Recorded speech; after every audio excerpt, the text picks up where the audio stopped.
Hi, this is Senator Norm Coleman, and I want to give you a brief update on the positive progress that's taking place in the recount trial in Minnesota.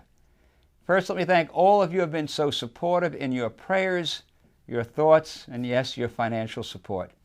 It's meant a lot to Lori and me, and knowing you stand with us during these challenging times means more to me than I can say. But let me try by saying a simple thank you. The election contest trial we are engaged in will hopefully determine who rightfully won the United States Senate election in Minnesota. The people of Minnesota understand this, and I believe they support the need to ensure that every valid vote is counted, and counted only once. We won some significant legal victories in the last couple of weeks. The three-judge panel overseeing the trial issued a major ruling allowing for the review of nearly 4,800 previously rejected absentee ballots. This is a huge win for thousands of Minnesotans who will now have their ballots properly examined. My team and I have been fighting for this very justice since before this trial started. Many already counted rejected absentee ballots came from predominantly Democratic areas, and now many of these 4,800 rejected absentee ballots come from areas that are more Republican in nature. There's no guarantee that all these ballots will be opened and counted, nor any guarantee that the majority of them will be Norm Coleman or Al Franken votes. But there will be the guarantee that those 4,800 Minnesota voters, despite the best efforts of Al Franken, will have their ballot envelope reviewed and their ballot possibly counted in this election. The court has clearly established the precedent that more votes should and will be counted.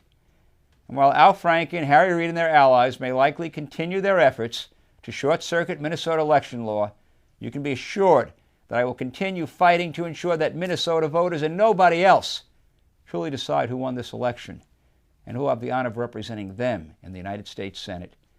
On a side note, the Franken campaign went to the Minnesota Supreme Court in an effort to force the Republican governor and the Democrat Secretary of State to sign an election certificate that would allow Al Franken to be seated. I think it's safe to say their arguments were not met with great enthusiasm by the court or the vast majority of Minnesotans.